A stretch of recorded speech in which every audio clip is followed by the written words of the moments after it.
ನಿಮಗೆ ಗೊತ್ತಿಲ್ಲದಲೇ ನಿಮ್ಮ ಅಕೌಂಟಲ್ಲಿರೋ ದುಡ್ಡು ನಿಧಾನವಾಗಿ ಖಾಲಿ ಆಗ್ತಾ ಹೋಗ್ತಾ ಇದೆ. ಇದಕ್ಕೆ ಕಾರಣ ಏನಂದ್ರೆ ಡಾಲರ್. ಇವತ್ತು $1 $95 ಇದೆ. ಕೆಲವು ಎಕನಾಮಿಸ್ಟ್ಗಳು ಫೋರ್ಕಾಸ್ಟ್ ಮಾಡೋ ಪ್ರಕಾರ ಈ $1 ಕೆಲವೇ ದಿವಸಗಳಲ್ಲಿ $100 ಟಚ್ ಆಗೋ ಎಲ್ಲಾ ಚಾನ್ಸಸ್ ಕೂಡ ಇದೆ.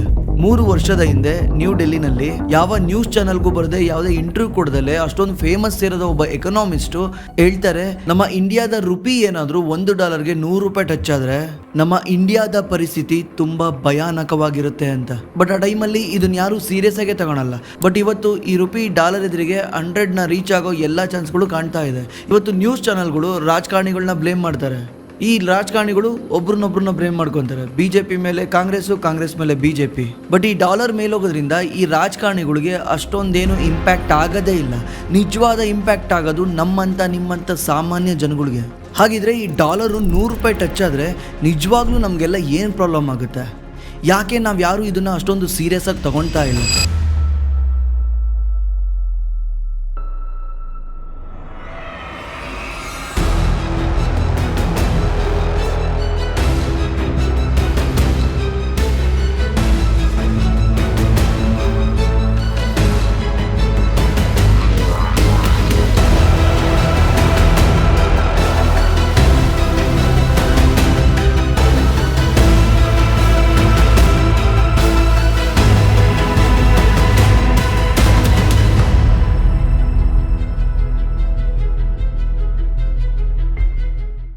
ಅದು ಆಗಸ್ಟ್ 1966. ನಮ್ಮ ಇಂಡಿಯಾದ ಫೈನಾನ್ಸ್ ಮಿನಿಸ್ಟರ್ ಆಗಿರೋ ಸಚೀಂದ್ರ ಚೌಧರಿ ಅವರು ಅಮೆರಿಕದ ವಾಷಿಂಗ್ಟನ್ನ ಒಂದು ಮೀಟಿಂಗ್ ಅಲ್ಲಿ ಈ ರೀತಿ ಹೇಳ್ತಾರೆ, ನಮ್ಮ ದೇಶದ ಒಳಗಡೆ ಬರಗಾಲ ಬಂದು ಜನ ತುಂಬಾ ಕಷ್ಟ ಪಡ್ತಾ ಇದ್ದಾರೆ.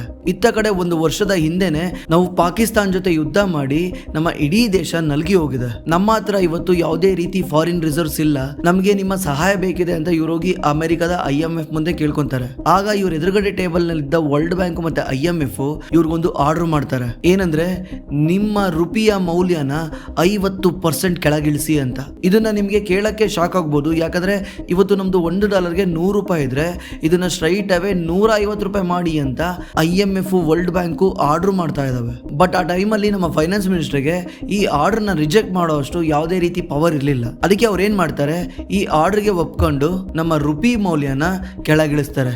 ಆ ಟೈಮಲ್ಲಿ $1ಗೆ $4.76 ಇರುತ್ತೆ. ಇವ್ರು ಅದನ್ನ ಒಂದೇ ಒಂದು ಸೈನ್ ಇಂದ $7.50 ಹೋಗಂಗ್ ಮಾಡ್ತಾರೆ. ಇದಾದ ನೆಕ್ಸ್ಟ್ ಡೇನೆ ನಮ್ಮ ಇಂಡಿಯಾದಲ್ಲಿ ದೊಡ್ಡ ಗಲಾಟೆ ಸ್ಟಾರ್ಟ್ ಆಗುತ್ತೆ.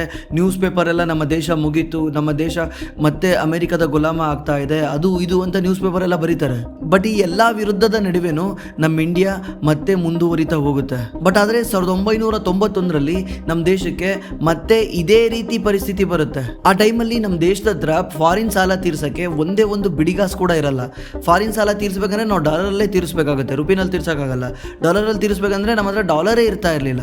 ಇದನ್ನ ನಾವು ನಮ್ಮ ಇಂಡಿಯಾದಲ್ಲಿ ಬ್ಯಾಲೆನ್ಸ್ ಆಫ್ ಪೇಮೆಂಟ್ ಕ್ರೈಸಿಸ್ ಅಂತ ಕರಿತೀವಿ.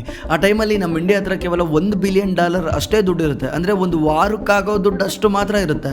ಆಗ ನಮ್ಮ ಇಂಡಿಯಾ ಡೈರೆಕ್ಟ್ ಮತ್ತೆ ಹೋಗಿ IMF ಹತ್ರ ಕುತ್ಕೊಳ್ಳುತ್ತೆ, ನಮಗೆ ಸಾಲ ಕೊಡಿ ಅಂತ. ಬಟ್ IMF ನಮಗೆ ಸಾಲ ಕೊಡ್ಬೇಕಂದ್ರೆ ನಿಮ್ಮ ಎಕನಾಮಿನ ಓಪನ್ ಮಾಡಿ ಅಂತ ಹೇಳುತ್ತೆ. ಅಲ್ಲಿಂದ ನಮ್ಮ ದೇಶ ಲಿಬರಲೈಸ್ ಆಗುತ್ತೆ, ಅಲ್ಲಿಂದ ಎಕನಾಮಿ ಬೂಮ್ ಆಗುತ್ತೆ, ಅದೆಲ್ಲ ನಿಮಗೆ ಗೊತ್ತೇ ಇದೆ. ಮತ್ತೆ ಈ ಪ್ರಾಬ್ಲಮ್ ಬರೋದು 2013ರಲ್ಲಿ. 2013ರಲ್ಲಿ ರುಪಿ ಇತಿಹಾಸದಲ್ಲೇನೆ ಫಸ್ಟ್ ಟೈಮು $1ಗೆ $68 ಬಂದು ನಿಂತ್ಕೊಳ್ಳುತ್ತೆ. ಇದನ್ನ first rupees crisis in the history ಅಂತ ಕರೀತಾರೆ. ಮತ್ತೆ ಅವಾಗ್ಲೂ ಕೂಡ ದೊಡ್ಡ ದೊಡ್ಡ ಹೆಡ್ಲೈನ್ಗಳು ಕ್ರಿಯೇಟ್ ಆಗಿದ್ವು, ಪ್ಯಾನಿಕ್ ಕ್ರಿಯೇಟ್ ಆಗಿತ್ತು. ಬಟ್ ನಮ್ಮ ಇಂಡಿಯಾ ಅಲ್ಲಿಂದನೂ ವರ್ಷ 7ರಿಂದ 8% ಗ್ರೋ ಆಗ್ತಾ ಬಂತು. ಇಲ್ಲೊಂದು ನೀವು ಪ್ಯಾಟರ್ನ್ ಅಬ್ಸರ್ವ್ ಮಾಡಿ, ನಮ್ಮ ದೇಶಕ್ಕೆ ಸ್ವಾತಂತ್ರ್ಯ ಸಿಕ್ಕಾಗ $1ಗೆ $3.30 ಇರುತ್ತೆ. ಮತ್ತದು IMF ನ ಆರ್ಡರ್ ಇಂದ $7.50 ಹೋಗುತ್ತೆ. ಹಂಗೆ ಹೋಗ್ತಾನೆ ಇರುತ್ತೆ. 2013ರಲ್ಲಿ 68 ಆಗುತ್ತೆ, ಮತ್ತೆ 83 ಆಗುತ್ತೆ, ಇವಾಗ 95ಕ್ಕೆ ಬಂದಿದೆ. ಹಾಗಾದ್ರೆ ಡಾಲರ್ ಎದುರಿಗೆ ನಮ್ಮ ರುಪಿ ನಿಜವಾಗ್ಲೂ ಕುಸಿದ ಕಾಣಕ್ಕೆ ಕಾರಣ ಏನು? ಹೇಗೆ ಈ ರುಪಿ ಡಾಲರ್ ಎದುರಿಗೆ ಎವ್ರಿ ಇಯರ್ ವೀಕ್ ಆಗ್ತಾ ಹೋಗ್ತಾ ಇದೆ? ಈ ವಿಡಿಯೋ ಕಂಟಿನ್ಯೂ ಮಾಡೋಕ್ಕಿಂತ ಮುಂಚೆ ಈ ಗ್ಲೋಬಲ್ ಎಕಾನಮಿಯ ಎಂಟೈರ್ ಸ್ಟೋರಿ ನಿಂತಿರೋದೇನೆ ಈ ಡಿಪೆಂಡೆನ್ಸಿಯಿಂದ. ಇಂಡಿಯಾ ಆಯಿಲ್ ಇಂಪೋರ್ಟ್ ಮೇಲೆ ಡಿಪೆಂಡ್ ಆಗಿದೆ. ಯಾವಾಗ ಆಯಿಲ್ ಪ್ರೈಸ್ ಜಾಸ್ತಿ ಆಗುತ್ತೆ ಅದು ಪ್ರತಿಯೊಬ್ಬ ಸಾಮಾನ್ಯ ಜನಗಳ ಮೇಲೂ ರೀಚ್ ಆಗುತ್ತೆ. ನಮ್ಮಲ್ಲಿ ತುಂಬ ಫ್ಯಾಮಿಲಿಗಳು ಇದೇ ರೀತಿ ಡಿಪೆಂಡೆನ್ಸಿ ಹೊಂದಿದ್ದಾವೆ. ಏನಂದರೆ ಸಿಂಗಲ್ ಇನ್ಕಮ್ ಮೇಲೆ ಡಿಪೆಂಡ್ ಆಗಿರೋದು. ರೆಂಟ್ ಕಟ್ಟಬೇಕಾ ಅದೇ ಇನ್ಕಮ್ಮು, EMI ಕಟ್ಟಬೇಕಾ ಅದೇ ಇನ್ಕಮ್ಮು, ಮಕ್ಕಳಿಗೆ ಎಜುಕೇಷನ್ ಮಾಡಿಸ್ಬೇಕಾ ಅದೇ ಇನ್ಕಮ್ಮು. ಮತ್ತು ಎಂಟೈರ್ ಫ್ಯಾಮಿಲಿಯ ಫೈನಾನ್ಷಿಯಲ್ ಸಿಸ್ಟಮು ಒಂದೇ ಒಂದು ಇನ್ಕಮ್ ಮೇಲೆ ಡಿಪೆಂಡ್ ಆಗಿದೆ. ಈ ಒಂದು ಇನ್ಕಮ್ ಸೋರ್ಸ್ಗೆ ಏನಾದರೂ ಹೆಚ್ಚು ಕಡಿಮೆ ಆದ್ರೆ ಏನಾಗುತ್ತೆ? ಅದಕ್ಕೇನೆ ಪ್ರತಿಯೊಬ್ರು ಕೂಡ ಲೈಫಲ್ಲಿ ಒಂದು ಪ್ರೊಟೆಕ್ಷನ್ ತಗೊಳೋದು ತುಂಬಾ ಮುಖ್ಯ.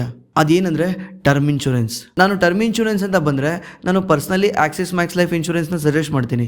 ಯಾಕಂದ್ರೆ ಇವ್ರ ಹತ್ರ 2 ಕೋಟಿವರೆಗೂ ಇನ್ಶೂರೆನ್ಸ್ 905 ರೂಪಾಯಿ ಪರ್ ಮಂತ್ ಇಂದ ಸ್ಟಾರ್ಟ್ ಆಗುತ್ತೆ. ಮತ್ತೆ ನೀವೇನಾದ್ರು ಸ್ಯಾಲರಿಡ್ ಆಗಿದ್ರೆ ನಿಮಗೆ ಫಸ್ಟ್ ಇಯರ್ 15% ಡಿಸ್ಕೌಂಟ್ ಸಿಗುತ್ತೆ. ಮತ್ತೆ ನೀವೇನಾದ್ರು ವುಮೆನ್ ಆಗಿದ್ರೆ ನಿಮಗೆ ಲೈಫ್ ಟೈಮ್ 15% ಡಿಸ್ಕೌಂಟ್ ಸಿಗುತ್ತೆ. ಮತ್ತೆ ನೀವೇನಾದ್ರು ಸ್ಯಾಲರಿಡ್ ವುಮೆನ್ ಆಗಿದ್ರೆ ಈ 2 ಬೆನಿಫಿಟ್ ಕೂಡ ಸಿಗುತ್ತೆ. ಮತ್ತೆ ಇವ್ರದ್ದು ಕ್ಲೈಮ್ ಸೆಟಲ್ಮೆಂಟ್ ರೇಷಿಯೋ 99.7% ಇದೆ. ಮತ್ತೆ ಇವರು 3 ಅವರ್ಸ್ ಅಲ್ಲೇನೆ ಎಲಿಜಿಬಲ್ ಕ್ಲೈಮ್ಗಳಿಗೆ ಸೆಟಲ್ಮೆಂಟ್ ಮಾಡ್ಕೊಡೋ ಗ್ಯಾರಂಟಿ ಕೊಡ್ತಾರೆ. ಮತ್ತೆ ಇದರಲ್ಲಿ ಸ್ಪೆಷಲ್ ಎಕ್ಸಿಟ್ ವ್ಯಾಲ್ಯೂ ಬೆನಿಫಿಟ್ ಕೂಡ ಇರುತ್ತೆ. ಅಂದ್ರೆ ನೀವು ಪೇ ಮಾಡಿರೋ 100% ಪ್ರೀಮಿಯಂನ ನಿಮಗೆ ಬೇಡ ಅಂದ್ರೆ ವಾಪಸ್ ತಗೊಳ್ಬಹುದು. ನೀವೇನಾದರೂ ಈ ಟರ್ಮ್ ಇನ್ಶೂರೆನ್ಸ್ನ ಬೈ ಮಾಡಬೇಕಾದ್ರೆ ಈ ಆಕ್ಸಿಸ್ ಮ್ಯಾಕ್ಸ್ ಲೈಫ್ ಟರ್ಮ್ ಇನ್ಶೂರೆನ್ಸ್ದು ಲಿಂಕ್ ನಮ್ಮ ಡಿಸ್ಕ್ರಿಪ್ಷನಲ್ಲಿ ಇರುತ್ತೆ, ಹೋಗಿ ನೀವು ಚೆಕ್ ಮಾಡಿ ಬೈ ಮಾಡ್ಬೋದು. ಈಗ ಮತ್ತೆ ವಿಡಿಯೋಗೆ ವಾಪಸ್ ಬರೋಣ. ಬೆಳಿಗ್ಗೆ ಕರೆಕ್ಟಾಗಿ 6 ಗಂಟೆ ಆಗ್ತಿದ್ದಂಗೆನೆ ಮುಂಬೈ, ಡೆಲ್ಲಿ, ಚೆನ್ನೈ, ನಮ್ಮ ಬೆಂಗಳೂರು ಎಲ್ಲಾ ಸಿಟಿಗಳು ಐ ಅಲರ್ಟ್ ಆಗ್ಬಿಡ್ತವೆ. ಲಕ್ಷಾಂತರ ಮನೆಗಳಲ್ಲಿ ಗ್ಯಾಸ್ ಸ್ಟವ್ ಆನ್ ಆಗುತ್ತೆ. ಮತ್ತೆ ಕೋಟಿ ಗಟ್ಟಲೆ ಕಾರುಗಳು ರೋಡಿಗೆ ಇಳಿತವೆ. ದೊಡ್ಡ ದೊಡ್ಡ ಫ್ಯಾಕ್ಟ್ರಿಗಳು ಶುರುವಾಗ್ತವೆ. ಮತ್ತೆ ನಮ್ಮ ದೇಶದಾದ್ಯಂತ ಪವರ್ ಸಪ್ಲೈ ಮಾಡೋಕ್ಕೆ ಪವರ್ ಗ್ರಿಡ್ಗಳು ಓಪನ್ ಆಗ್ತವೆ. ನಮಗೆ ಈ ಕಾಣುತ್ತಲ್ಲ ಸಿಸ್ಟಮ್, ಈ ಇಡೀ ಸಿಸ್ಟಮ್ನ ಬ್ಯಾಕ್ಗ್ರೌಂಡ್ ಅಲ್ಲಿ ಯಾರಿಗೂ ಗೊತ್ತಿಲ್ದಂಗೆ ಕೆಲಸ ಮಾಡ್ತಿರೋದು ಒಂದೇ ಒಂದು ವಸ್ತು. ಈ ವಸ್ತು ಇಲ್ದಲೆ ಎಂಟೈರ್ ಸಿಸ್ಟಮೇ ವರ್ಕ್ ಆಗ ಸ್ಟಾಪ್ ಆಗ್ಬಿಡುತ್ತೆ. ಆ ವಸ್ತು ಯಾವುದಂದ್ರೆ ಕ್ರೂಡ್ ಆಯಿಲ್. ನಿಮ್ಗೊಂದು ಅಸಲಿ ಸತ್ಯ ಗೊತ್ತಾ? ನಮ್ಮ ದೇಶಕ್ಕೆ ಏನ್ ಕ್ರೂಡ್ ಆಯಿಲ್ ಬೇಕೋ ಈ ಕ್ರೂಡ್ ಆಯಿಲ್ ನಾವು ಬೇರೆ ದೇಶದಿಂದ ತರಿಸ್ಕೊಂತೀವಿ. Around 85% of the crude oil ನಾವು ಬೇರೆ ದೇಶದಿಂದಲೇ ತರಿಸ್ಕೊಂತೀವಿ.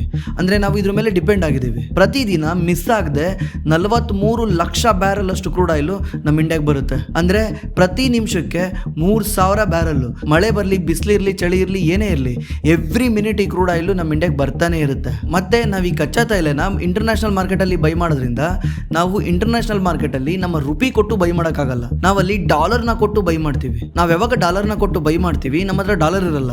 ನಮ್ಮ ಹತ್ರ ಡಾಲರ್ ಇಲ್ದಾಗ ನಾವೇನ್ ಮಾಡ್ತೀವಿ, ನಮ್ಮ ಹತ್ರ ಇರೋ ರುಪಿನ ಕೊಟ್ಬಿಟ್ಟು ನಾವು ಡಾಲರ್ನ ಬೈ ಮಾಡ್ತೀವಿ. ಈ ಎಕ್ಸಾಂಪಲ್, ನೀವು ಯಾವುದೋ ಒಂದು ಕಾರ್ ತಗೊಳಕ್ ಹೋಗ್ತೀರಾ. ನೀವು ಹೊಸ ಕಾರ್ ತಗೊಳ್ಬೇಕಂದ್ರೆ ಏನು ಮಾಡ್ತೀರಾ? ಹಳೆ ಕಾರ್ನ ಎಕ್ಸ್ಚೇಂಜ್ ಮಾಡ್ತೀರಾ. ಹಳೆ ಕಾರ್ನ ಎಕ್ಸ್ಚೇಂಜ್ ಮಾಡ್ಬೇಕಂದ್ರೆ ನಿಮ್ಮ ಹತ್ರ ಇರೋದನ್ನ ಕೊಡಬೇಕು, ಇಲ್ದಿದ್ದನ್ನ ತಗೊಳ್ಬೇಕಲ್ಲ. ಅದೇ ರೀತಿ ನಾವೇನಾದ್ರೂ ಕ್ರೂಡ್ ಆಯಿಲ್ ತರಬೇಕಂದ್ರೆ ನಮ್ಮ ಹತ್ರ ಇರೋದನ್ನ ಕೊಡ್ತೀವಿ, ಇಲ್ದಿದ್ದನ್ನ ತಗೊಳ್ತೀವಿ. ಇಲ್ದಿದ್ದನ್ನ ತಗೊಳಕ್ ಹೋದಾಗ ನಮ್ಮ ಹತ್ರ ಕೊಡ್ತಿದೀವಿ ಅಂದ್ರೆ ನಮಗೆ ಬೇಡ ಅಂತ ಕೊಡ್ತಿದೀವಿ. ಅವಾಗ ಏನಾಗುತ್ತೆ, ಅದಕ್ಕೆ ಡಿಮ್ಯಾಂಡ್ ಕಮ್ಮಿ ಆಗುತ್ತೆ. ನಮಗೆ ಬೇಕು ಅನ್ನೋದ್ರ ಮೇಲೆ ಡಿಮ್ಯಾಂಡ್ ಜಾಸ್ತಿ ಆಗುತ್ತೆ. ಇಲ್ಲಿ ಬೇಕು ಅನ್ನೋದೇನು? ಡಾಲರ್. ಡಾಲರ್ ಯಾಕೆ ಬೇಕು ಹೇಳಿ? ಕ್ರೂಡ್ ಆಯಿಲ್ ಬೈ ಮಾಡೋದಕ್ಕೆ ಬೇಕು, ಮತ್ತೆ ಬೇರೆ ಬೇರೆದಕ್ಕೂ ಬೇಕು. ಅವಾಗ ನಾವೇನು ಮಾಡ್ತೀವಿ, ರುಪಿ ಸೆಲ್ ಮಾಡಿಬಿಟ್ಟು ಡಾಲರ್ನ ಬೈ ಮಾಡಿದ ತಕ್ಷಣ ಡಾಲರ್ಗೆ ಇದ್ದಕ್ಕಿದ್ದಂಗೆ ಡಿಮ್ಯಾಂಡ್ ಬರುತ್ತೆ, ಮತ್ತೆ ನಮ್ಮ ರುಪಿಗೆ ಡಿಮ್ಯಾಂಡ್ ಕಮ್ಮಿ ಆಗುತ್ತೆ.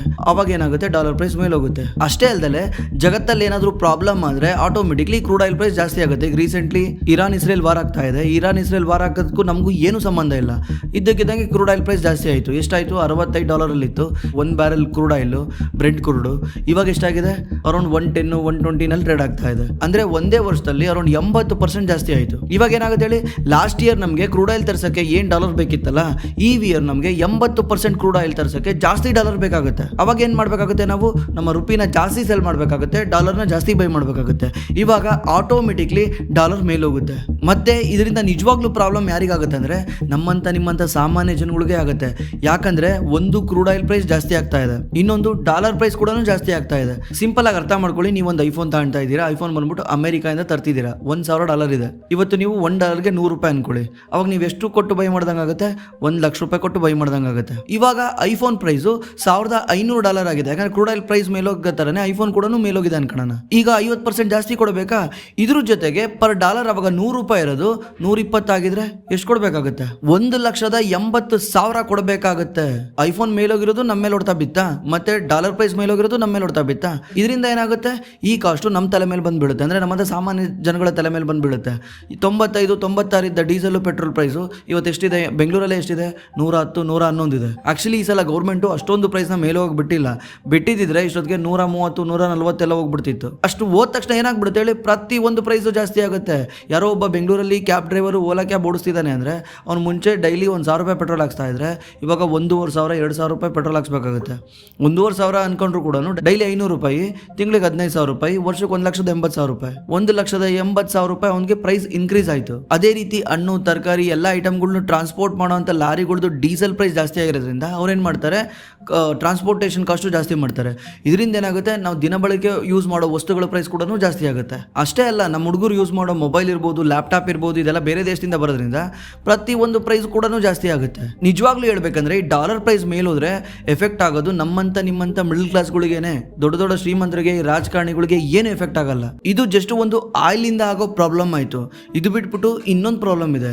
ಅವರು ಒಂದು ಬಟನ್ ಪ್ರೆಸ್ ಮಾಡೋದ್ರಿಂದ ನಮ್ಮ ರುಪಿ ಕುಸಿತ ಆಗುತ್ತೆ, ಡಾಲರ್ ಮೇಲೋಗುತ್ತೆ. ಮೇ 2026 ಬುಧವಾರ ಅವತ್ತಿನ ದಿವಸ ಸ್ಟಾಕ್ ಮಾರ್ಕೆಟ್ ಬೆಳಿಗ್ಗೆ ಕಂಪ್ಲೀಟ್ಲಿ ಗ್ರೀನ್ ಆಗಿರುತ್ತೆ. ಅವತ್ತಿನ ದಿವಸ ಸಂಜೆ ಬರ್ತಾ ಬರ್ತಾ ಎಂಟೈರ್ ಸ್ಟಾಕ್ ಮಾರ್ಕೆಟ್ ರೆಡ್ ಆಗ್ಬಿಡುತ್ತೆ. ಇದಕ್ಕೆ ಕಾರಣ ಬಂದ್ಬಿಟ್ಟು ಯಾರೋ ಒಬ್ರು $600 ಮಿಲಿಯನ್ ಅಷ್ಟು ದುಡ್ಡನ್ನ ಇಂಡಿಯನ್ ಮಾರ್ಕೆಟ್ ಇಂದ ವಾಪಸ್ ತೆಗೆದಿದ್ದಾರೆ. ಈ ರೀಸನ್ ಇಂದ ಮಾರ್ಕೆಟ್ ರೆಡ್ ಆಗ್ತಾ ಇದೆ. ಅಷ್ಟೇ ಅಲ್ಲದೆ ನೆಕ್ಸ್ಟ್ 3 ದಿವಸದಲ್ಲೇನೆ $3 ಬಿಲಿಯನ್ ಅಷ್ಟು ದುಡ್ಡು ಅಂದ್ರೆ 28,000 ಕೋಟಿಯಷ್ಟು ದುಡ್ಡನ್ನ ಇವರು ಮಾರ್ಕೆಟ್ ಇಂದ ಹೊರಗೆ ತೆಗೆದಿದ್ದಾರೆ. ಇದರಿಂದ ಏನಾಯ್ತು, ಸ್ಟಾಕ್ ಮಾರ್ಕೆಟ್ ಕೆಳಗೆ ಬಂತು. ಸ್ಟಾಕ್ ಮಾರ್ಕೆಟ್ ಮೇಲೆ ಕೆಳಗೆ ಹೋಗೋದಕ್ಕೂ ಡಾಲರ್ಗೂ ಏನ್ ಸಂಬಂಧ ಅಂತ ಅವ್ರಿಗೆ ಕೇಳಿದ್ರೆ, ಆಕ್ಚುಲಿ ಇವರೆಲ್ಲ ಯಾರು ಗೊತ್ತಾ ಸೆಲ್ ಮಾಡ್ತಿರೋರು, ಇವ್ರನ್ನ FIIs ಅಂತ ಕರೀತಾರೆ, ಫಾರಿನ್ ಇನ್ಸ್ಟಿಟ್ಯೂಷನಲ್ ಇನ್ವೆಸ್ಟರ್ಸ್ ಅಂತ ಕರೀತಾರೆ. ಇವ್ರೇನ್ ಮಾಡ್ತಾರೆ, ಇವ್ರ ದುಡ್ಡನ್ನ ಇಂಡಿಯಾದಲ್ಲಿ ಇನ್ವೆಸ್ಟ್ ಮಾಡ್ತಾರೆ, ಚೈನಾದಲ್ಲಿ ಇನ್ವೆಸ್ಟ್ ಮಾಡ್ತಾರೆ, ಅಮೆರಿಕಾದಲ್ಲಿ ಇನ್ವೆಸ್ಟ್ ಮಾಡ್ತಾರೆ, ಜಪಾನಲ್ಲಿ ಇನ್ವೆಸ್ಟ್ ಮಾಡ್ತಾರೆ, ಕೊರಿಯಾದಲ್ಲಿ ಇನ್ವೆಸ್ಟ್ ಮಾಡ್ತಾರೆ, ಎಲ್ಲಿ ಬೇಕಿರೋ ಅಲ್ಲಿ ಇನ್ವೆಸ್ಟ್ ಮಾಡ್ತಿರ್ತಾರೆ. ಇವ್ರಿಗೆ ಎಲ್ಲಿ ಜಾಸ್ತಿ ರಿಟರ್ನ್ ಸಿಗುತ್ತೆ ಅಲ್ಲಿ. ಇವ್ರಿಗೆ ಇಂಡಿಯಾ ಮಾರ್ಕೆಟ್ ಅಷ್ಟೊಂದು ಅಟ್ರಾಕ್ಟಿವ್ ಅನ್ನಿಸ್ದಲೇ ಇದ್ದಾಗ ಇವ್ರೇನ್ ಮಾಡ್ತಾರೆ, ಇವ್ರ ದುಡ್ಡನ್ನ ತಗೊಂಡು ಬೇರೆ ಕಡೆ ಹೋಗ್ತಾ ಇರ್ತಾರೆ. ಇದೇ ರೀತಿ ಕೇವಲ ಜನವರಿಯಿಂದ ಈ ತಿಂಗಳವರೆಗೂ ಅಂದರೆ ಜೂನ್ವರೆಗೂ ಕೇವಲ 6 ತಿಂಗಳಲ್ಲಿ 2,85,000 ಕೋಟಿಯಷ್ಟು ದುಡ್ಡನ್ನ FIIsಗಳು ಇಂಡಿಯಾದಲ್ಲಿ ಸೆಲ್ ಮಾಡಿ ವಾಪಸ್ ತಗೊಂಡೋಗಿದ್ದಾರೆ. ಈಗ ಅವ್ರು ವಾಪಸ್ ತಗೊಂಡೋಗ್ತಾ ಇದ್ದಾರೆ ಅಂದರೆ ಅವರು ರುಪಿನಲ್ಲಿ ತಗೊಂಡೋಗಲ್ಲ. ಅಮೆರಿಕಾದಲ್ಲಿ, ಸಿಂಗಾಪುರಲ್ಲಿ ಎಲ್ಲ ತಗೊಂಡೋದ್ರೆ ರುಪಿ ವರ್ಕ್ ಆಗಲ್ಲ. ಅವ್ರು ಹೆಂಗೆ ತಗೊಂಡೋಗ್ತಾರೆ, ಸೆಲ್ ಮಾಡಿದ ತಕ್ಷಣ ಇವರು ರುಪಿನಲ್ಲಿ ಸೆಲ್ ಮಾಡಿ ಡಾಲರ್ನ ಬೈ ಮಾಡ್ತಾರೆ. ಅವಾಗ ಆಟೋಮೆಟಿಕ್ಲಿ ಡಾಲರ್ ಪ್ರೈಸ್ ಮೇಲೆ ಹೋಗುತ್ತೆ. ನೀವು ಅನ್ಕೊಬೋದು, ಇದು ಶೇರ್ ಮಾರ್ಕೆಟ್ ಅಲ್ಲ, ಶೇರ್ ಮಾರ್ಕೆಟ್ ಬಿದ್ದರೆ ನನಗೇನಾಗುತ್ತೆ, ನನಗೂ ಶೇರ್ ಮಾರ್ಕೆಟ್ಗೂ ಸಂಬಂಧ ಇಲ್ಲ ಅಂತ. ನೀವು ಸುಮ್ಮನೆ ಯೋಚನೆ ಮಾಡಿ. ಶೇರ್ ಮಾರ್ಕೆಟ್ ಅಂದರೆ ಜಸ್ಟು ನಿಮಗೆ ಗೊತ್ತಿಲ್ದಿರೋ ಒಂದು ಪ್ರಪಂಚ. ಓಕೆ, ನೀವು ಊಹೆ ಮಾಡೋಕ್ಕಾಗಲಿರೋ ಒಂದು ಪ್ರಪಂಚ. ಈ ಪ್ರಪಂಚದಲ್ಲಿ ಬಿಸ್ನೆಸ್ಗಳಿಗೆ ಇನ್ವೆಸ್ಟರ್ಸ್ಗೆ ದುಡ್ಡು ಸಿಗ್ದಲೇ ಇದ್ದಾಗ, ಇನ್ವೆಸ್ಟ್ ಮಾಡೋಕ್ಕೆ ದುಡ್ಡು ಸಿಗ್ದಲೇ ಇದ್ದಾಗ ಅವ್ರು ಏನು ಮಾಡ್ತಾರೆ, ಬಿಸ್ನೆಸ್ನ ಎಕ್ಸ್ಪ್ಯಾಂಡ್ ಮಾಡಲ್ಲ, ಅಂದರೆ ದೊಡ್ಡದು ಮಾಡಲ್ಲ. ಬಿಸ್ನೆಸ್ನ ದೊಡ್ಡದು ಮಾಡ್ದಲೇ ಇರೋ ಕಾರಣ ಬಿಸ್ನೆಸ್ಸಲ್ಲಿ ಅಷ್ಟೊಂದು ಲಾಭ ಆಗಲ್ಲ. ಲಾಭ ಆಗದಲ್ಲೇ ಇರೋ ಕಾರಣ ಅವ್ರು ಏನು ಮಾಡ್ತಾರೆ, ಇರೋ ಎಂಪ್ಲಾಯ್ಗಳನ್ನ ಮನೆ ಕಳಿಸ್ತಾರೆ. ಆಲ್ರೆಡಿ ನೀವು ಬೇರೆ ಬೇರೆ TCS, ಇನ್ಫೋಸಿಸ್ ಎಲ್ಲ ಮಾಡೋದು ನೋಡ್ತಿರ್ಬೋದು, ಅಥವಾ ಬೇರೆ ಕಂಪ್ನಿಗಳು ಮಾಡೋದು ನೋಡ್ತಿರ್ಬೋದು. ಅವ್ರು ಏನು ಮಾಡ್ತಾರೆ, ಮನೆ ಕಳಿಸ್ತಾರೆ. ಇವರು ಮನೆ ಕಳಿಸಿದ ತಕ್ಷಣ ಆ ಎಂಪ್ಲಾಯ್ಗಳು ದುಡ್ಡಿಲ್ದರೆ ಮನೆ ಕೂತ್ಕೊಂತಾರೆ, ಅಂದರೆ ಅವರು ಅನ್ಎಂಪ್ಲಾಯ್ಡ್ ಆಗ್ಬಿಡ್ತಾರೆ. ನೀವು ಮತ್ತೆ ಯಾರೋ ಬಿಸ್ನೆಸ್ ಮಾಡ್ತಿರೋರು, ಸಣ್ಣ ಪುಟ್ಟ ವ್ಯಾಪಾರ ಮಾಡ್ತಿರೋರು ಅನ್ಕೊಬೋದು, ಅವರೆಲ್ಲ ಎಂಪ್ಲಾಯ್ಗಳೆಲ್ಲ ಅವ್ರಿಗೆ ಎಫೆಕ್ಟ್ ಆಗ್ಬೋದು, ನಮ್ಗೇನಾಗುತ್ತೆ ಅಂತ. ನೀವು ಸುಮ್ಮನೆ ಯೋಚನೆ ಮಾಡಿ, ನಿಮ್ಮ ಹತ್ರ ಬಂದು ವ್ಯಾಪಾರ ಮಾಡ್ತಿರೋದು ಯಾರು? ನಿಮ್ಮ ಬಿಸ್ನೆಸ್ಸಲ್ಲಿ ಕಸ್ಟಮರ್ಸ್ ಯಾರು? ಇದೇ ಎಂಪ್ಲಾಯ್ಗಳ. ಈ ಕಂಪ್ನಿಗಳು ಈ ಎಂಪ್ಲಾಯ್ನ ಕಳಿಸಿದ್ಕೆ ಈ ಎಂಪ್ಲಾಯ್ಸ್ ಹತ್ರ ದುಡ್ಡಿಲ್ಲ. ಈ ಎಂಪ್ಲಾಯ್ಸ್ ಹತ್ರ ದುಡ್ಡಿಲ್ಲದ ಕಾರಣಕ್ಕೆ ನಿಮ್ಮಂತ ಸಣ್ಣ ಪುಟ್ಟ ಬಿಸ್ನೆಸ್ಗಳಿಗೂ ದುಡ್ಡಿರಲ್ಲ. ಯೋಚನೆ ಮಾಡಿ, ಇದು ನಿಮಗೆ ಎಫೆಕ್ಟ್ ಆಗುತ್ತಾ ಇಲ್ಲ ಅಂತ. ನಿಮಗೆ ಕಾಣ್ದಲೇ ಇರ್ಬೋದು, ಬಟ್ ನೀವು ಒಂದ್ಸಲ ಯೋಚನೆ ಮಾಡಿ, ನಿಮ್ಮ ವ್ಯಾಪಾರ ಯಾವ ರೀತಿ ಇದೆ, ನಿಮ್ಮ ವ್ಯಾಪಾರ ಏನು ಲಾಸ್ಟ್ ಇಯರ್ಗಿನ ಈ ವರ್ಷ ಜಾಸ್ತಿ ಇದೆಯಾ ಅಂತ. ಸ್ಟಾಕ್ ಮಾರ್ಕೆಟಲ್ಲಿರೋ ಕಂಪ್ನಿಗಳು ಲಾಭ ಮಾಡ್ತಿಲ್ಲ ಅಂದ್ರೆ ನಿಮ್ಮ ಬಿಸ್ನೆಸ್ ಲಾಭ ಮಾಡೋಕ್ಕೆ ಚಾನ್ಸೇ ಇಲ್ಲ. ಅದೇಂಗ್ ಚಾನ್ಸ್ ಆಗುತ್ತೆ? ಬಿಕಾಸ್ ಎಲ್ಲಾನು GDP ಮೇಲೆ ನಿಂತಿರುತ್ತೆ. ದೇಶದಲ್ಲೇ ದುಡ್ಡು ವ್ಯವಹಾರ ಆಗ್ತಿಲ್ಲ, ದೊಡ್ಡ ದೊಡ್ಡ ಕಂಪ್ನಿಗಳೇ ಲಾಭ ಮಾಡ್ತಿಲ್ಲ, ನೀವೆಲ್ಲಿಂದ ಲಾಭ ಮಾಡ್ತೀರಾ? ನೋಡಿ, ಡಾಲರ್ ಮೇಲೆ ಹೋಗೋದ್ರಿಂದ ಎಷ್ಟೆಲ್ಲ ತೊಂದರೆ ಆಗುತ್ತೆ. ನೀವು ಅನ್ಕೊಬಹುದು, ಈ ಡಾಲರ್ ಮೇಲೆ ಹೋಗ್ತಾ ಇದೆಯಲ್ಲ, ಇದನ್ನ ಸ್ಟಾಪ್ ಮಾಡೋಕ್ಕೆ ನಮ್ಮ ಗೌರ್ಮೆಂಟ್ ಕೈಲಾಗಲ್ವಾ, ನಮ್ಮ ಗೌರ್ಮೆಂಟ್ ತಡೆಯೋಕ್ಕಾಗಲ್ವಾ, ಗೌರ್ಮೆಂಟ್ ಏನಕ್ಕಿದೆ ಅಂತ. ಹಂಗೇನಿಲ್ಲ, ಗೌರ್ಮೆಂಟ್ದೇ ಒಂದು ಬಾಡಿ ಇದೆ. ಈ ಬಾಡಿ ಡಾಲರ್ ಪ್ರೈಸ್ ಕೆಳಗೆ ಬರೋದನ್ನ ಅವಾಗ ತಡೆಯುತ್ತೆ. ರೀಸೆಂಟ್ಲಿ ಕೂಡ ಅದನ್ನೇ ಮಾಡ್ತಾ ಇದೆ. ಅದ್ಯಾವುದು ಅಂದ್ರೆ ರಿಸರ್ವ್ ಬ್ಯಾಂಕ್ ಆಫ್ ಇಂಡಿಯಾ. ಮುಂಬೈನ ಮಿಂಟ್ ರೋಡ್ ಅಲ್ಲಿ ಈ ರಿಸರ್ವ್ ಬ್ಯಾಂಕ್ ಹೆಡ್ ಆಫೀಸ್ ಇದೆ. ಇದು ನಿಮಗೆ ನೋಡಿದ್ರೆ ಒಂದು ಹಳೆ ಬಿಲ್ಡಿಂಗ್ ತರ ಕಾಣುತ್ತೆ. ಈ ಬಿಲ್ಡಿಂಗ್ ಒಳಗೆ ಎಷ್ಟು ದುಡ್ಡಿದೆ ಗೊತ್ತಾ? ಲಾಸ್ಟ್ ಇಯರ್ ನಮ್ಮ ರಿಸರ್ವ್ ಬ್ಯಾಂಕ್ ಹತ್ರ ಟೋಟಲ್ $728 ಬಿಲಿಯನ್ ಅಷ್ಟು ಫಾರಿನ್ ರಿಸರ್ವ್ಸ್ ಇತ್ತು. ಫಾರಿನ್ ರಿಸರ್ವ್ಸ್ ಅಂದ್ರೆ ಡಾಲರ್ಸ್ ಇರ್ಬೋದು, ಯೂರೋಸ್ ಇರ್ಬೋದು, ಅದ್ರಲ್ಲಿ ಜಾಸ್ತಿ ಡಾಲರ್ಸೇ ಇರುತ್ತೆ. ಇಷ್ಟು ನಮ್ಮ ರಿಸರ್ವ್ ಬ್ಯಾಂಕ್ ಹತ್ರ ದುಡ್ಡಿತ್ತು. ಇದು ಎಷ್ಟು ದುಡ್ಡು ಅಂತ ನೀವು ಲೆಕ್ಕ ಮಾಡಕ್ ಹೋದ್ರೆ, ನೀವೇನಾದ್ರೂ ಒಂದೊಂದು ₹1,000 ನೋಟ್ನ ಹಿಂಗೆ ಜೋಡಿಸ್ಬಿಟ್ರೆ, ಒಂದಕ್ಕೊಂದು ಅಂತ ಹಿಂಗೆ ಜೋಡಿಸ್ಬಿಟ್ರೆ, ನಾವು ಆ ಲೈನ್ ನ ಮಂಗಳ ಗ್ರಹಕ್ಕೆ ಹೋಗಿ ಟಚ್ ಮಾಡಿ ಅಲ್ಲಿಂದ ವಾಪಸ್ ಬರ್ಬೋದು. ಅಷ್ಟು ದೊಡ್ಡ ದುಡ್ಡು ಅದು. ಈ RBI ಏನ್ ಮಾಡುತ್ತೆ ಅಂದ್ರೆ, ಯಾವಾಗ ರುಪಿ ವೀಕ್ ಆಗುತ್ತೆ ಅವಾಗ ಕುಸಿತ ಆಗುತ್ತೆ. ಅವಾಗ RBI ಬಂದ್ಬಿಟ್ಟು ಮಾರ್ಕೆಟ್ ಅಲ್ಲಿ ಇವ್ರ ಹತ್ರ ಇರೋ ಏನು ರಿಸರ್ವ್ಸ್ ಇರುತ್ತಲ್ಲ, ಫಾರಿನ್ ರಿಸರ್ವ್ಸ್ $728 ಬಿಲಿಯನ್ ಏನಿತ್ತಲ್ಲ, ಈ ರಿಸರ್ವ್ಸ್ ಅಲ್ಲಿ ಸ್ವಲ್ಪ ದುಡ್ಡನ್ನ ಬಂದು ಮಾರ್ಕೆಟ್ ಅಲ್ಲಿ ಸೆಲ್ ಮಾಡ್ಬಿಡುತ್ತೆ, ಓಪನ್ ಮಾರ್ಕೆಟ್ ಅಲ್ಲಿ ಸೆಲ್ ಮಾಡುತ್ತೆ. ಅವಾಗ ಏನಾಗುತ್ತೆ, ಆರ್ಟಿಫಿಷಿಯಲಿ ಸಪ್ಲೈ ಬರುತ್ತೆ. ಅಂದ್ರೆ ಯಾರೊಬ್ರು ಸೆಲ್ ಮಾಡ್ತಿದ್ದಾರೆ ಅಂದ್ರೆ ಜಾಸ್ತಿ ಸಪ್ಲೈ ಬಂದಾಗ ಏನಾಗುತ್ತೆ, ಆಗ ರುಪಿ ಕೆಳಗಡೆ ಬಿಡೋದು ಕಡಿಮೆ ಆಗುತ್ತೆ. ಹೆಂಗಂದ್ರೆ ಸಿಂಪಲ್ ಆಗಿ ಹೇಳ್ತೀನಿ ಕೇಳಿ, ನೀವು ಪಾರ್ಕ್ ಅಲ್ಲಿ ಹಿಂಗೆ ಮೇಲೆ ಕೆಳಗೆ ಆಗೋದೊಂದು ಆಟ ಆಡ್ತಾ ಇರ್ತೀರಾ ಅಲ್ವಾ? ಈ ತರ ಮೇಲೆ ಕೆಳಗೆ ಆಟ ಆಡ್ತಾ ಇರ್ಬೇಕಾದ್ರೆ ಯಾರ್ದು ಜಾಸ್ತಿ ಫೋರ್ಸ್ ಇರುತ್ತೆ, ಯಾರು ನಂಬರ್ ಆಫ್ ದಿ ಜನ ಜಾಸ್ತಿ ಕುತ್ಕೊಂಡಿರ್ತಾರೆ, ಅದು ಯಾವಾಗಲೂ ಕೆಳಗಿರುತ್ತೆ. ಇಬ್ರು ಕುತ್ಕೊಂಡ್ರೆ ಆಟೋಮೆಟಿಕ್ಲಿ ಅದು ಕೆಳಗೆ ಬಂದ್ಬಿಡುತ್ತೆ. ಇಲ್ಲಿ ಈ ಕಡೆ ಒಬ್ಬ ಕುತ್ಕೊಂಡು ಈ ಕಡೆ ಇಬ್ರು ಕುತ್ಕೊಂಡ್ರೆ, ಅದೇ ಈ ಕಡೆ ಇಬ್ರು ಕುತ್ಕೊಂಡ್ರೆ ಇದು ಕೆಳಗೆ ಬರುತ್ತೆ. ಅದೇ ರೀತಿನೇ ಸೆಲ್ಲಿಂಗ್ ಜಾಸ್ತಿ ಜನ ಮಾಡ್ತಾ ಇದ್ದಾಗ ಆಟೋಮೆಟಿಕ್ಲಿ ಪ್ರೈಸ್ ಕೆಳಗೆ ಬರುತ್ತೆ. ಬೈಯಿಂಗ್ ಜಾಸ್ತಿ ಜನ ಮಾಡ್ತಾ ಇದ್ದಾಗ ಆಟೋಮೆಟಿಕ್ಲಿ ಪ್ರೈಸ್ ಜಾಸ್ತಿ ಹೋಗುತ್ತೆ. ಇವಾಗ ಫಾರಿನ್ ಇನ್ವೆಸ್ಟರ್ಸು ಜಾಸ್ತಿ ಡಾಲರ್ನ ಬೈ ಮಾಡ್ತಾ ಇದ್ದಾರೆ. ಇವ್ರು ಡಾಲರ್ನ ಬೈ ಮಾಡಬೇಕಾದ್ರೆ ನಾವು ಬಂದ್ಬಿಟ್ಟು ಆರ್ಟಿಫಿಷಿಯಲಿ ಸೆಲ್ ಮಾಡಬೇಕು, ಅಂದರೆ ಜಾಸ್ತಿ ಜನ ತಗೊಂಡು ಕುಂಡ್ರಿಸ್ಬೇಕು ಆ ಮಿಷಿನಲ್ಲಿ. ಅವಾಗ ಏನಾಗುತ್ತೆ, ಡಾಲರ್ ಕುಸಿತ ಕಾಣುತ್ತೆ ಅಥವಾ ಸ್ಟೇಬಲ್ ಆಗುತ್ತೆ, ಒಂದು ಲೆವೆಲಲ್ಲಿ ನಿಂತ್ಕೊಳ್ಳುತ್ತೆ, ಬೀಳೋದು ಕಮ್ಮಿ ಆಗುತ್ತೆ. ಇದೇ ರೀತಿನೇ RBI ಪ್ರತಿ ಸಲನೂ ಮಾಡುತ್ತೆ, ಈ ಸಲನೂ ಮಾಡಿದೆ. 2026 ಫೈನಾನ್ಷಿಯಲ್ ಇಯರ್ ಪ್ರಕಾರ RBI $53 ಬಿಲಿಯನ್ ಅಷ್ಟು ದುಡ್ಡನ್ನ ಓಪನ್ ಮಾರ್ಕೆಟ್ ಅಲ್ಲಿ ಅಲ್ಲಿ ಸೆಲ್ ಮಾಡಿದೆ. ಅಂದ್ರೆ ಒಂದು 5 ಲಕ್ಷ ಕೋಟಿಯಷ್ಟು ದುಡ್ಡನ್ನ RBI ಓಪನ್ ಮಾರ್ಕೆಟ್ ಅಲ್ಲಿ ಸೆಲ್ ಮಾಡಿದೆ ಈ ಡಾಲರ್ ಬೀಳೋದನ್ನ ತಡೆಯಕ್ಕೆ. ಇವಾಗ RBI ಹತ್ರ $682 ಬಿಲಿಯನ್ ರಿಸರ್ವ್ಸ್ ಇದೆ. ಮುಂಚೆ ಎಷ್ಟಿತ್ತು? 728 ಇತ್ತು, ಇವಾಗ 682 ಇದೆ. ಅಂದ್ರೆ ಉಳಿದಿರೋ $58 ಬಿಲಿಯನ್ RBI ಓಪನ್ ಮಾರ್ಕೆಟ್ ಅಲ್ಲಿ ಸೆಲ್ ಮಾಡಿದೆ. ಯಾಕಂದ್ರೆ ರುಪಿ ಬೀಳೋದನ್ನ ತಡೆಯಕ್ಕೆ. ಬಟ್ RBI ಇದನ್ನ ಶಾರ್ಟ್ ಟರ್ಮ್ ಅಲ್ಲಿ ಕಂಟ್ರೋಲ್ ಮಾಡಬಹುದು. RBI ಕೈಲಿ ಜಾಗತಿಕ ತೈಲ ಮಾರ್ಕೆಟ್ ನ ಕಂಟ್ರೋಲ್ ಮಾಡೋಕ್ಕಾಗಲ್ಲ, ಜಾಗತಿಕ ಸ್ಟಾಕ್ ಮಾರ್ಕೆಟ್ ನ ಕಂಟ್ರೋಲ್ ಮಾಡೋಕ್ಕಾಗಲ್ಲ. ಇದ್ರ ಕೈಲಿ RBI ಕೈಲಿ ಇವೆಲ್ಲ ಕಂಟ್ರೋಲ್ ಮಾಡೋಕ್ಕಾಗಲ್ಲ. RBI ಏನ್ ಮಾಡುತ್ತೆ, ಶಾರ್ಟ್ ಟರ್ಮ್ ಅಲ್ಲಿ ಬಂದ್ಬಿಟ್ಟು ಇದಕ್ಕೆ ಸೊಲ್ಯೂಷನ್ ಹುಡುಕುತ್ತೆ. ಬಟ್ ಇದು ಲಾಂಗ್ ಟರ್ಮ್ ಅಲ್ಲ. ಇದರ ಶಾರ್ಟ್ ಟರ್ಮ್ ಅಲ್ಲಿ ಸೊಲ್ಯೂಷನ್ ಹುಡ್ಕೊಂತ ಹೋದ್ರೆ ಲಾಂಗ್ ಟರ್ಮ್ ಪ್ರಾಬ್ಲಮ್ ಯಾವತ್ತೂ ಸಾಲ್ವ್ ಆಗಲ್ಲ. ಲಾಂಗ್ ಟರ್ಮ್ ಪ್ರಾಬ್ಲಮ್ ಸಾಲ್ವ್ ಆಗ್ಬೇಕಂದ್ರೆ ನಮ್ಮ ಇಂಡಿಯಾ ಈ 3 ಪ್ರಾಬ್ಲಮ್ ನ ಫಿಕ್ಸ್ ಮಾಡಲೇಬೇಕು. ಈ 3 ಪ್ರಾಬ್ಲಮ್ ಫಿಕ್ಸ್ ಮಾಡಿದ್ರೆ ನಮ್ಮ ಇಂಡಿಯಾ ಆಟೋಮೆಟಿಕ್ಲಿ ಈ ಪ್ರಾಬ್ಲಮ್ ಇಂದ ನಿಧಾನಕ್ಕೆ ಹೊರಗೆ ಬರ್ಬೋದು. ಹಾಗಿದ್ರೆ ಯಾವ್ದದು 3 ಪ್ರಾಬ್ಲಮ್? ನಿಜವಾದ ಪ್ರಾಬ್ಲಮ್ ಏನಂದ್ರೆ ಇದು ಸ್ಟ್ರಕ್ಚರಲಿ ಪ್ರಾಬ್ಲಮ್ ಇದೆ ನಮ್ಮ ಇಂಡಿಯಾಗೆ. ಇದನ್ನ ನಾವು ಟ್ರೇಡ್ ಡೆಫಿಸಿಟ್ ಅಂತ ಕರಿತೀವಿ. ಎಕ್ಸ್ಪೋರ್ಟ್ ಇಂಪೋರ್ಟ್ ಅಲ್ಲಿ ನಮ್ಮ ಇಂಡಿಯಾ ತುಂಬಾ ಹಿಂದೆ ಇದೆ. ಅಂದ್ರೆ ನಾವು ಏನ್ ಎಕ್ಸ್ಪೋರ್ಟ್ ಮಾಡ್ತೀವಲ್ಲ ಬೇರೆ ದೇಶಕ್ಕೆ, ಅದು ಕಂಪೇರ್ ಮಾಡಿದ್ರೆ ನಾವು ಇಂಪೋರ್ಟ್ ನ ಜಾಸ್ತಿ ಮಾಡ್ಕೊಂತೀವಿ. ಅಂದ್ರೆ ನಿಮ್ಮ ಹತ್ರ ಜೋಬಲ್ ದುಡ್ಡು ಇರುತ್ತೆ ಅನ್ಕೊಳ್ಳಿ, $1,000 ಇದೆ, ನೀವು ಅದನ್ನ ಖರ್ಚು ಮಾಡ್ತಿರ್ತೀರಾ, ದುಡಿಯೋದು ಕಮ್ಮಿ ಇರುತ್ತೆ, ಖರ್ಚು ಮಾಡೋದು ಜಾಸ್ತಿ ಇರುತ್ತೆ. ಅಂದ್ರೆ ಏನಾಗುತ್ತೆ, ನಾಳೆ ಒಂದು ದಿವಸ ನಿಮ್ಮ ಹತ್ರ ದುಡ್ಡು ಖಾಲಿ ಆಗುತ್ತೆ. ಅದೇ ರೀತಿ ಆಗುತ್ತೆ. ಈಗ ಪಾಕಿಸ್ತಾನ ಅದೇ ರೀತಿ ಹಾಳಾಗಿದ್ದು, ಶ್ರೀಲಂಕಾ ಅದೇ ರೀತಿ ಹಾಳಾಗಿದ್ದು, ಅವ್ರು ಖರ್ಚು ಮಾಡ್ತಾ ಅವ್ರ ಹತ್ರ ಡಾಲರ್ ಇಲ್ದಲೇ ಇರೋ ಕಾರಣ ಕ್ರೂಡ್ ಆಯಿಲ್ ತರಿಸ್ಕೊಳಕ್ಕಾಗಲ್ಲ, ನಮ್ಮ ರೈತರಿಗೆ ಫರ್ಟಿಲೈಸರ್ಗಳು ತರಿಸ್ಕೊಳಕ್ಕಾಗಲ್ಲ. ಅವಾಗ ಏನಾಗ್ಬಿಡುತ್ತೆ, ಬೆಳೆ ಬೆಳೆಯೋಕ್ಕಾಗಲ್ಲ. ನಾವು ಮೇನು ಕ್ರೂಡ್ ಆಯಿಲ್ ಇಲ್ಲ ಅಂದ್ರೆ ನಮ್ಮ ಗಾಡಿಗಳು ಓಡಾಡಲ್ಲ, ತುಂಬಾ ಪ್ರಾಬ್ಲಮ್ ಆಗ್ಬಿಡುತ್ತೆ, ಎಕಾನಮಿನೇ ಕೊಲ್ಯಾಪ್ಸ್ ಆಗ್ಬಿಡುತ್ತೆ. ಅದಕ್ಕೇನೆ ನಾವೇನ್ ಮಾಡಬೇಕು, ಡಾಲರ್ ಅಲ್ಲಿ ದುಡ್ಡನ್ನ ದುಡಿಬೇಕು. ಆಕ್ಚುಲಿ ನಾವು ಡಾಲರ್ ಅಲ್ಲಿ ದುಡ್ಡನ್ನ ದುಡಿತಿದೀವಿ ಈಗ. ಹೆಂಗಂದ್ರೆ IT ಸರ್ವಿಸಸ್ ಇಂದ, IT ಸರ್ವಿಸು, ಫಾರ್ಮಾ, ಈ ತರ ಸಣ್ಣ ಪುಟ್ಟ ಇದಾವೆ. ಬಟ್ ಅದು ಹೆಂಗೆ ಅಂದ್ರೆ, ನೀವೊಂದು ಬಕೆಟ್ ನ ಇಟ್ಬಿಟ್ಟು ನಲ್ಲಿ ಆನ್ ಮಾಡಿದ್ರೆ ಆ ಬಕೆಟ್ ಕೆಳಗೆ ಒಂದು 3 ತೂತಿದಾವೆ. ಆ ತೂತು ಏನ್ ಮಾಡ್ತಾ ಇದಾವೆ, ಬಕೆಟ್ ನ ತುಂಬಕ್ಕೆ ಬಿಡ್ತಾ ಇಲ್ಲ. ಬಕೆಟ್ ತುಂಬಿದ್ರೆ ಅಲ್ವಾ ನಾವು ಸೇಫ್ ಆಗೋದು. ಬಕೆಟ್ ತುಂಬಕ್ಕೆ ಬಿಡ್ತಾ ಇಲ್ಲ. ನೀವು ತಾಂಬಂದು ಎಷ್ಟೇ ನೀರು ಸುರಿದ್ರು ಕೂಡ ಅದು ಹೊರಗಡೆ ಹೋಗ್ತಾನೆ ಇದೆ. ಅದೇ ರೀತಿ IT, ಫಾರ್ಮಾ ಬೇರೆ ಡಾಲರ್ನ ತಗೊಂಬಂದು ಆಗ್ತಾ ಇದೆ ಇಂಡಿಯಾಗೆ. ಬಟ್ ಬೇರೆ ಕಡೆ ಈ ತೂತ್ಗಳು ಹೊರಗಡೆ ದುಡ್ಡನ್ನ ಚಲ್ತಾನೆ ಇದಾವೆ. ಆ ಬಕೆಟ್ ಯಾವತ್ತೂ ತುಂಬದೇ ಇಲ್ಲ. ಅದರಲ್ಲಿ ಮೊದಲನೇ ಲೀಕೇಜ್ ಅಂದ್ರೆ ಈ ವೀಕ್ ಎಕ್ಸ್ಪೋರ್ಟ್. ಅಂದ್ರೆ ನಮ್ಮ ಇಂಡಿಯಾ ಏನ್ ಮಾಡುತ್ತೆ, ಏನ್ ಎಕ್ಸ್ಪೋರ್ಟ್ ಮಾಡುತ್ತಲ್ಲ, ಅಂದ್ರೆ ಬೇಸಿಕ್ ಬಟ್ಟೆಗಳು ಇರ್ಬೋದು, ಅಂದ್ರೆ ಟೆಕ್ಸ್ಟೈಲ್ ಅಂತ ಕರಿತೀವಿ, ರೆಡಿಮೇಡ್ ಗಾರ್ಮೆಂಟ್ಸ್, ಇದೆಲ್ಲ ರೆಡಿ ಆಗ್ಬಿಟ್ಟು, ಈ ತರ ಶರ್ಟು ಪ್ಯಾಂಟ್ ಎಲ್ಲ ರೆಡಿ ಆಗ್ಬಿಟ್ಟು ನಾವು ಬೇರೆ ದೇಶಕ್ಕೆ ಸೆಲ್ ಮಾಡ್ತೀವಿ. ನಮ್ದು ಇನ್ನೂ ಅಷ್ಟೊಂದು ಸ್ಟ್ರಾಂಗ್ ಇಲ್ಲ, ಬಟ್ ಮಾಡ್ತಾ ಇದ್ದೀವಿ. ಅದೇ ರೀತಿ ನಾವೇನು ಫಾರ್ಮಸಿ ಅಂತ ಹೇಳ್ತಿರಲ್ಲ, ಜಗತ್ತಿನ ಫಾರ್ಮಸಿ ನಾವು ಅಂತ, ನಾವು ಎಂಥ ಫಾರ್ಮಸಿ ಸೆಲ್ ಮಾಡ್ತಿದ್ವಿ ಗೊತ್ತಾ, ಜನರಿಕ್ ಔಷಧಿ. ಅದರಿಂದ ನಮಗೆ ಹೈ ಮಾರ್ಜಿನ್ ಇರೋದೇ ಇಲ್ಲ. ಹೈ ಮಾರ್ಜಿನ್ ಅಂದರೆ ನೀವು ₹1 ಏನಾದರೂ ಒಂದು ಮಾತ್ರೆ ತಯಾರು ಮಾಡಿದರೆ ನಿಮ್ಗೊಂದು 10 ಪೈಸೆ ಉಳಿಯುತ್ತೆ. ಅದೇ ನೀವೇ ಮಾತ್ರೆನ ತಯಾರು ಮಾಡಿದ್ರೆ, ನೀವೇ ಅದನ್ನು ಇನೋವೇಷನ್ ಮಾಡಿದ್ರೆ, ನೀವು ಅದನ್ನು ₹10 ಸೆಲ್ ಮಾಡಿ ₹9 ಉಳಿಸ್ಕೊಬೋದಿತ್ತು. ಈ ಥರ ಯಾವುದು ಹೈ ವ್ಯಾಲ್ಯೂ ಪ್ರಾಡಕ್ಟು ನಮ್ಮ ಇಂಡಿಯಾ ಸೆಲ್ ಮಾಡಲ್ಲ. ಎಲ್ಲ ಜನರಿಕ್ ಐಟಮ್ ಸೆಲ್ ಮಾಡುತ್ತೆ. R&D ನಮ್ಮ ಇಂಡಿಯಾದಲ್ಲಿ ನಡೆಯಲ್ಲ. ಅದಕ್ಕೋಸ್ಕರ ಇದರಿಂದ ಏನಾಗುತ್ತೆ, ನಮ್ದ್ರಲ್ಲಿ ಮಾರ್ಜಿನ್ ಕಮ್ಮಿ ಇರುತ್ತೆ, ಮತ್ತೆ ಏನೇ ಸೆಲ್ ಮಾಡಿದ್ರು ಕೂಡ ದುಡ್ಡು ಇಷ್ಟು ಬರುತ್ತೆ. ನೀವು ಇಷ್ಟು ಸೆಲ್ ಮಾಡಿದ್ರೆ ದುಡ್ಡು ಇಷ್ಟು ಬರುತ್ತೆ. ಅದೇ ಚೈನಾ ಏನ್ ಮಾಡ್ತಾನೆ, ಹೈ ವ್ಯಾಲ್ಯೂ ಪ್ರಾಡಕ್ಟ್ನ ಸೆಲ್ ಮಾಡ್ತಾನೆ. ಸೆಮಿ ಕಂಡಕ್ಟರ್ ಇರ್ಬೋದು, ಬ್ಯಾಟ್ರಿ ಇರ್ಬೋದು. ಈಗ BYD ಎಲ್ಲ ಕಡೆ ಬ್ಯಾಟ್ರಿ ಸೆಲ್ ಮಾಡ್ತಾ ಇದ್ದಾನೆ. ಈವನ್ ನಮ್ಮ ಇಂಡಿಯಾದಲ್ಲಿ ಮಹೇಂದ್ರ ಇರ್ಬೋದು, ಟಾಟಾ ಇರ್ಬೋದು, ಎಲ್ಲರೂ BYD ಬ್ಯಾಟ್ರಿ ಯೂಸ್ ಮಾಡ್ತಾ ಇದ್ದಾರೆ. ಏನ್ ಮಾಡ್ದ ಚೈನಾ, ಮುಂಚೆನೂ ಇದೇ ರೀತಿ ಮಾಡ್ತಾ ಇದ್ದ ಚೈನಾ. ಬಟ್ ಬರ್ತಾ ಬರ್ತಾ ಚೈನಾ ಏನ್ ಮಾಡ್ದ, ಹೈ ವ್ಯಾಲ್ಯೂ ಪ್ರಾಡಕ್ಟ್ ಇಂದ ಹೋದ.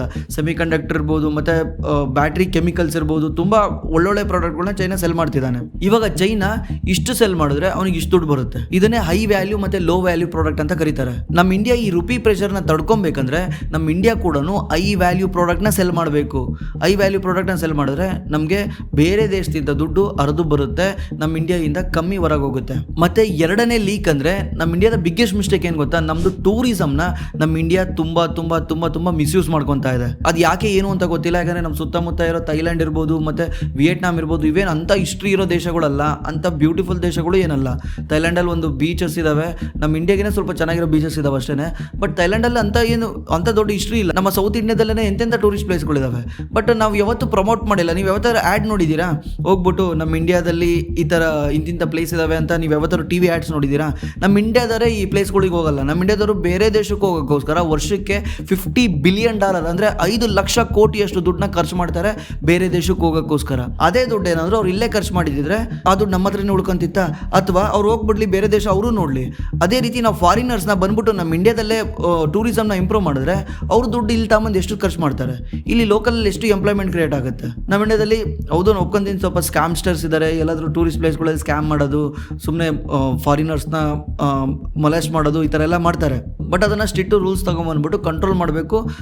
ವಿದೇಶಿಯರಿಗೆ ಸೇಫ್ ಮಾಡಬೇಕು. ನೀವು ಅವ್ರಿಗೆ ಸೇಫ್ ಇದ್ರೆ ಆರಾಮ್ಸೆ ಟೈಮ್ ಸ್ಪೆಂಡ್ ಮಾಡ್ತಾರೆ. ವಿದೇಶಿಯರು ಎಲ್ಲಿವರೆಗೂ ಬರಲ್ಲ ಅಲ್ಲಿವರೆಗೂ ನಮಗೆ ಡಾಲರ್ ರೆಮಿಟೆನ್ಸ್ ಬರಲ್ಲ. ಅಂದರೆ ನಮ್ಗೆ ಅಲ್ಲಿಂದ ಬೇರೆ ದೇಶದಿಂದ ದುಡ್ಡು ಬರಲ್ಲ. ಬೇರೆ ದೇಶದಿಂದ ದುಡ್ಡು ಬರಲಿಲ್ಲದ್ರೆ ನಮ್ಮ ರುಪಿ ಯಾವಾಗಲೂ ವೀಕ್ ಆಗೇ ಇರುತ್ತೆ. ಮೂರನೇದು, ಇದನ್ನ ಫಿಕ್ಸ್ ಮಾಡೋಕ್ಕಾಗ್ದಲೇ ಇರೋ ಒಂದು ಇದು ಟ್ರಸ್ಟ್. ಏನಂದ್ರೆ ಗ್ಲೋಬಲ್ ಫೈನಾನ್ಷಿಯಲ್ ಸಿಸ್ಟಮ್ ಅಲ್ಲಿ ಜಗತ್ತು ಡಾಲರ್ ನಂಬ್ದಂಗೆ ನಮ್ಮ ರುಪಿನ ನಂಬಲ್ಲ, ನಮ್ಮ ರುಪಿನ ನಂಬಕ್ಕೂ ಚಾನ್ಸ್ ಇಲ್ಲ. ನೀವು ಅನ್ಕೊಬೋದು ಡಾಲರ್ ಥರನೇ ರುಪಿನೂ ಯೂಸ್ ಮಾಡ್ಬೋದಲ್ಲ, ಏನು ಪ್ರಾಬ್ಲಮ್ ಇದೆ ಗುರು ಅಂತ.